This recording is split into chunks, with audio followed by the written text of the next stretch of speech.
और दुख सिर्फ इस गल का वा कि हाई कोर्ट ने पिछले पौने 3 साल की इन्वेस्टिगेशन नूं एक झटके में रद्द तां कर दिता।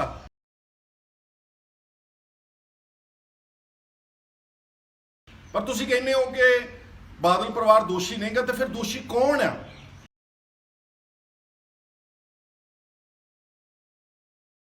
किसी ने तो बेअदबियां कीतियां सी ना।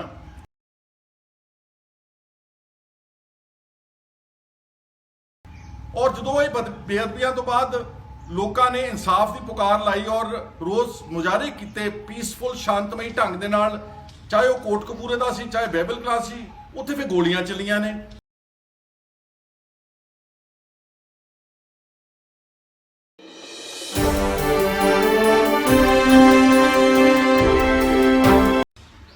दोस्तों अज एक बार फिर आपां कोटकपूरा का जिहड़ा SIT क्वाश की हाई कोर्ट ने और जो आफ्टर इफेक्ट्स होए ने उहदे ते मैं तुहाडे नाल विचार साझे करना चाहुंदा। हाई कोर्ट की एक बहुत वड्डी जजमेंट मेरे हत्थ विच है और दुख सिर्फ इस गल का वा कि हाई कोर्ट ने पिछले पौने 3 साल की इन्वेस्टिगेशन नूं एक झटके में रद्द तां कर दिता, क्वाश कर दिता। लेकिन सानू अल्टरनेटिव नहीं दिता उन्होंने कि अगर फर्ज करो फलां पुलिस ऑफिसर जिहड़े दोषी करार दिते सी कुंवर विजय प्रताप सिंह ने, अगर वो दोषी नहीं गे, अगर बादल का परिवार तुसीं कहने कि असीं क्लीन चिट दिता, हालांकि उन्होंने कोई अर्जी नहीं सी दिती, पर तुसीं कहने हो कि बादल परिवार दोषी नहीं गा, तो फिर दोषी कौन है? अक्सर 6 साल पहला 2015 दे विच अनेकां किस्से जिहड़े सीगे गुरु ग्रंथ साहब जी की बेअदबी दे होए, लोगों ने बुरज जोहर सिंह वाले तो लैके सत्कारयोग गुरु ग्रंथ साहब जी के पत्रे इस तरह रोले कि नफरत की भावना पंजाब दे विच फैले तो इत्थे दंगे होण। किसी ने तो बेअदबियां कीतियां सी ना। और जो ये बेअदबियां तो बाद लोगों ने इंसाफ की पुकार लाई और रोज मुजाहरे किए पीसफुल शांतमई ढंग दे नाल, चाहे वह कोटकपूरे का सी चाहे बाइबल क्लास सी, उत्थे फिर गोलियां चलियां ने। 14 अक्तूबर की तड़के पहला गोली चलती है कोटकपूरे, उत्थे हफड़ा दफड़ी मचती है, लाठीचार्ज होंदा, चंगे चंगे साधु संत संप्रदावां दे लोग जिहड़े पाठ कर रहे सी भुंजे बैठे, उन्हां दे उत्ते बहुत बेरहमी दे नाल लाठीचार्ज होया, पानी दियां बुछाड़ां मारियां गईयां और एक अजीत सिंह नामी व्यक्ति दे चूले विच गोली लगी, जिहड़ी कि हुण जस्टिस रणजीत सिंह कमीशन ने खुलासा किया 2017-18 दे विच।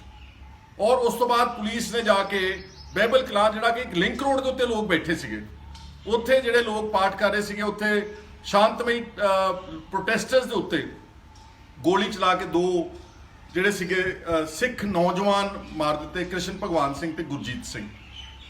अक्सर उत्ते गोली चली है और उस वक्त की सरकार जिहड़ी सुखबीर बादल होनी कहंदे ने हुण बड़े छातियां चौड़ियां करके इस हाई कोर्ट के फैसले का सहारा ले रहे हैं। इन्होंने शर्म नहीं आती कि तुहाडी पौने 2 साल सरकार रही, 1.5 साल 2015 दीयां बेअदबियां ते बाइबल क्लास की गोली तो बाद अगर तुसीं कहने आ कि असीं वाकई पंथक सीगे, अकाली सी और असीं इंसाफ पसंद सी, असीं गुरु साहब का सत्कार करते हैं, तो फिर तुसीं दोषियों को फड़िया क्यों नहीं उस टाइम दे विच? और तुसीं अपनी FIR ते झात मारो, तुसीं जिहड़ी बाइबल क्लास दे विच दर्ज कीती ते कोटकपूरे अणपछाते बंदियां दे खिलाफ तुसीं FIR दर्ज कीती है, जबकि सब नूं पता वा कि किसने कतल किया। सारी पुलिस की एक एक गोली अकाउंट फॉर होती है, हथियार जिहड़े ने ऑन रिकॉर्ड ने, पर तुसीं उन्हां नूं दोषियों नूं जाण बुझ के हिफाजत की। इत्थों तक कि तुसीं सुमेध सिंह सैणी दे अगे गोडे टेक के उस जिहड़ा आदमी सिख नौजवानों के इनकाउंटरां का स्पैशलिस्ट सी, उन्होंने तुसीं DGP लाया, फिर उहदे आखे तुसीं गोली चलाई कोटकपूरे तो उस तो बाद बाइबल क्लास दे विच चली आ। इह गल दा खुलासा जस्टिस रणजीत सिंह कमीशन की रिपोर्ट विच जिहड़ा प्रकाश सिंह बादल ने तड़के 2 बजे फोन किया DGP नूं, उस तो बाद हुंदा वा। इसलिए सानू दुख होया इस फैसले नूं पढ़ के सुन के, क्योंकि हाई कोर्ट अमूमन मैं मेरे उत्ते हुण इनफोर्समेंट डायरैक्टरेट ने ED ने रेड किए हुए आ, असीं हाई कोर्ट गए हैं, लेकिन हाई कोर्ट या कोई भी सुप्रीम कोर्ट किसी पुलिस इन्वेस्टिगेशन नूं जांच नूं नहीं रोक सकते, रोकते ही नहीं गए। असीं भी तो कह रहे हैं, मैं तो कहना कि मेरे खिलाफ सुप्रीम कोर्ट का स्टे है, मेरे कोल जिहड़ा फाजिलका का केस चक्या उहदे सुप्रीम कोर्ट ऑफ इंडिया ने प्रोसीडिंग स्टे कीतियां, पर ED ने वही FIR चक के मेरे खिलाफ इन्वेस्टिगेशन शुरू कर दी है। पर हाई कोर्ट इन्वेस्टिगेशन नहीं रोक रहा, क्योंकि असीं इन्वेस्टिगेशन नहीं रोक सकते। तो इस केस विच तां मेरे वीरों ते भैणों 9 चलान पेश हो चुके थे फरीदकोट की अदालत में। पौने 3 साल की तहकीकात सी, हज़ारां सफ़ियां की चार्जशीट चलान पेश होए ने, सारा कुछ ही रद्द कर दिता।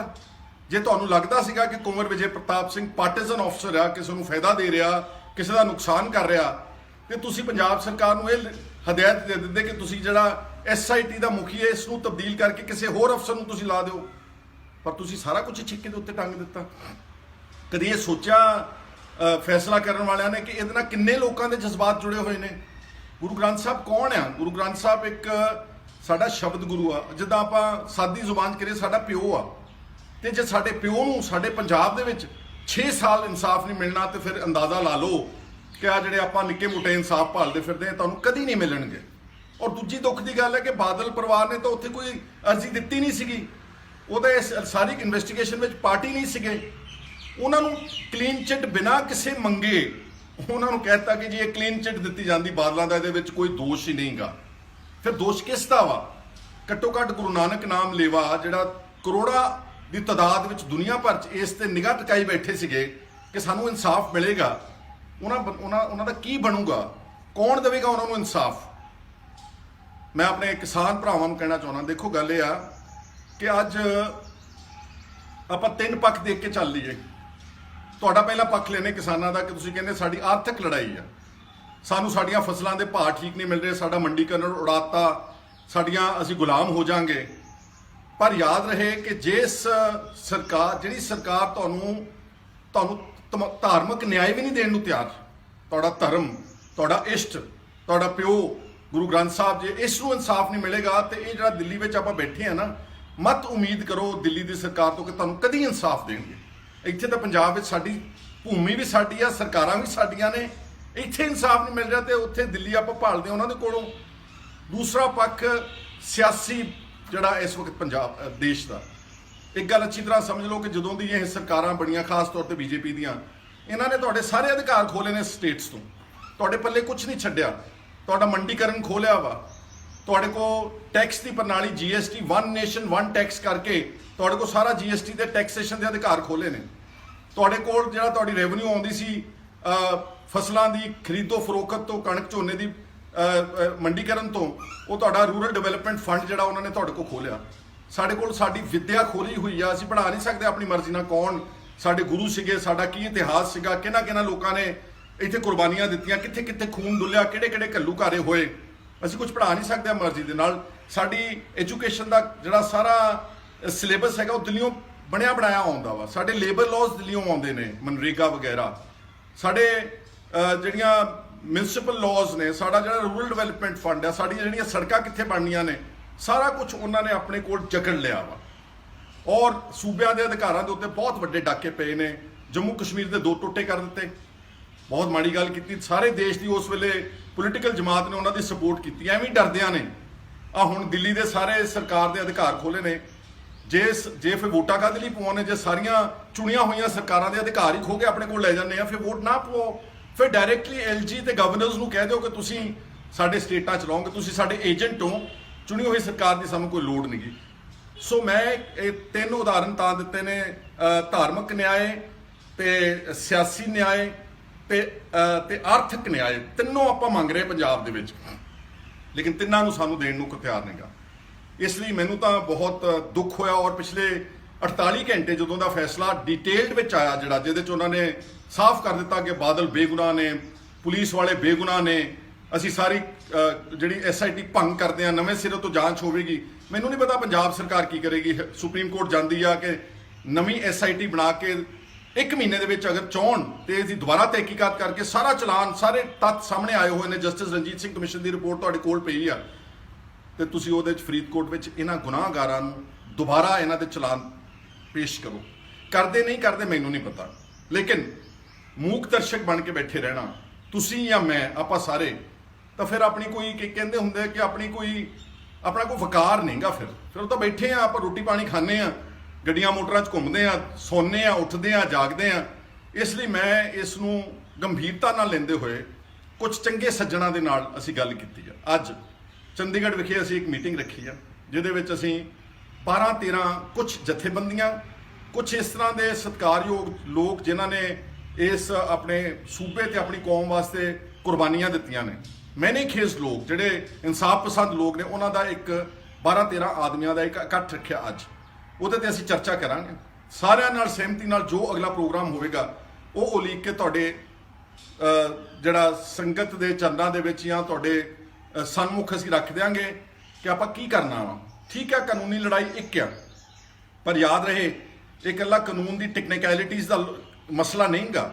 ਇਹਦੇ 'ਚ ਸਾਡੇ ਗੁਰੂ ਗ੍ਰੰਥ ਸਾਹਿਬ ਦਾ ਬੇਅਦਬੀਆਂ ਤੇ ਸਾਡੇ ਨੌਜਵਾਨਾਂ ਦੇ ਕਤਲ ਤੇ ਇਹਦੇ ਨਾਲ ਸਾਡੇ ਜਜ਼ਬਾਤ, ਸਾਡੇ ਨਾਲ ਸਾਡੇ ਸੈਂਟੀਮੈਂਟਸ, ਸਾਡੇ ਜਿਹੜੇ ਸੀਗੇ ਸਾਡੇ ਨਾ ਸਿਰਫ ਧਾਰਮਿਕ ਜਜ਼ਬਾਤ ਪਰ ਸਾਡੇ ਹਰ ਵਰਗ ਦੇ ਲੋਕਾਂ ਦੇ ਇਹਦੇ ਨਾਲ ਜਜ਼ਬਾਤ ਤੇ ਸੋਚ ਜੁੜੀ ਹੋਈ ਆ। ਤੇ ਇਸ ਲਈ ਅਸੀਂ ਅੱਜ ਮੀਟਿੰਗ ਕਰਾਂਗੇ, ਦੇਖਦੇ ਹਾਂ ਮੀਟਿੰਗ ਵਿੱਚ ਕੀ ਕੰਸੈਂਸਸ ਉੱਪਰ ਕੇ ਆਉਂਦਾ ਵਾ। ਅਸੀਂ ਲੀਗਲ ਟੈਕਨੀਕੈਲਿਟੀਜ਼ ਨਹੀਂ ਜਾਣਾ, ਇਹ ਕੰਮ ਸਰਕਾਰ ਦਾ ਵਾ, ਉਹ ਚੈਲੰਜ ਕਰੇ ਸੁਪਰੀਮ ਕੋਰਟ ਵਿੱਚ, SIT ਦੁਬਾਰਾ ਬਣਾਵੇ, ਪਰ ਅਸੀਂ ਇਹਦੇ ਉੱਤੇ ਕੀ ਕਰ ਸਕਦੇ ਹਾਂ, ਗਵਰਨਮੈਂਟਾਂ ਨੂੰ ਕਿਸ ਤਰ੍ਹਾਂ ਪ੍ਰੈਸ਼ਰਾਈਜ਼ ਕਰ ਸਕਦੇ, ਉਹਦੇ ਸਾਰੀਆਂ ਗੱਲਾਂ ਤੇ ਅਸੀਂ ਚਰਚਾ ਕਰਨ ਜਾ ਰਹੇ ਹਾਂ। ਤੁਹਾਡਾ ਸਹਿਯੋਗ ਚਾਹੀਦਾ ਵਾ, ਕਿਉਂਕਿ ਤੁਹਾਡੇ ਸਹਿਯੋਗ ਤੋਂ ਬਗੈਰ ਕੁਝ ਨਹੀਂ ਹੋ ਸਕਦਾ। ਔਰ ਜੇ ਅਸੀਂ ਕੋਈ ਪ੍ਰੋਗਰਾਮ ਉਲੀਕੀਏ ਕਰੀਏ ਤੁਹਾਡੇ ਤੋਂ ਬਗੈਰ ਉਹ ਕਾਮਯਾਬ ਨਹੀਂ ਹੋ ਸਕਦਾ। ਔਰ ਤੁਸੀਂ ਪਹਿਲਾਂ ਕਰਕੇ ਦਿਖਾਇਆ ਹੋਇਆ ਹੈ ਕਿ ਨਹੀਂ ਕਰਕੇ ਦਿਖਾਇਆ।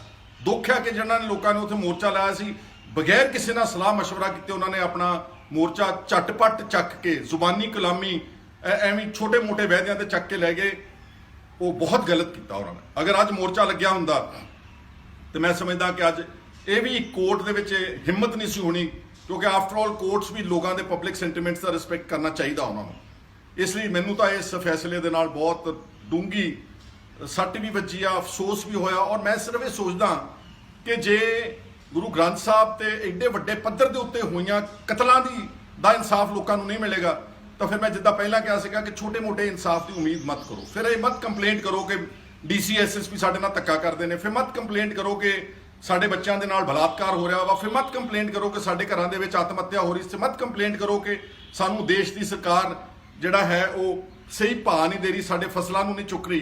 ਕਿਉਂਕਿ ਮੁੱਢ ਜਿਹੜਾ ਹੈ ਉਹ ਸਾਡੇ ਇਸ ਪੰਜਾਬ ਦਾ, ਸਾਡੀ ਕੌਮ ਦਾ, ਸਾਡੇ ਗੁਰੂ ਨਾਨਕ ਨਾਮ ਲੇਵਾ ਦਾ, ਉਹ ਸਾਡਾ ਜਿਹੜਾ ਬੇਸਿਕ ਮੁੱਢ ਹੈ, ਜਿਹੜੀ ਸਾਡੀ ਵਿਚਾਰਧਾਰਾ ਤੇ ਸੋਚ ਆ, ਅਗਰ ਉਹਦੇ ਉੱਤੇ ਉਹ ਆਜ਼ਾਦ ਨਹੀਂ, ਉਹਦੇ ਉੱਤੇ ਹਮਲਾ ਹੋਣਗੇ ਤੇ then I do not think that we can ever expect justice from any authority out here. ਇਸ ਕਰਕੇ ਮੇਰੀ ਪੁਰਜ਼ੋਰ ਅਪੀਲ ਆ ਸਾਰਿਆਂ ਨੂੰ ਕਿ ਅਸੀਂ ਮੀਟਿੰਗ ਕਰਨ ਚੱਲੇ ਆ। ਅਸੀਂ ਅੱਛੇ ਤਰੀਕੇ ਨਾਲ, ਸੁਲਝੇ ਤਰੀਕੇ ਨਾਲ, ਚੰਗੀ ਮਸ਼ਵਰਾ ਕਰਕੇ ਜੋ ਵੀ ਪ੍ਰੋਗਰਾਮ ਉਲੀਕਾਂਗੇ ਤੁਹਾਡੇ ਨਾਲ ਸਾਂਝਾ ਕਰ ਦਾਂਗੇ ਔਰ ਉਸ ਦੇ ਉੱਤੇ ਪਹਿਰਾ ਦੇਣ ਦਾ ਉਪਰਾਲਾ ਕਰਾਂਗੇ। ਫਿਰ ਦੇਖਦੇ ਹਾਂ ਕਿ ਇਹਦੇ ਸਿੱਟੇ ਕੀ ਹੁੰਦੇ ਆ।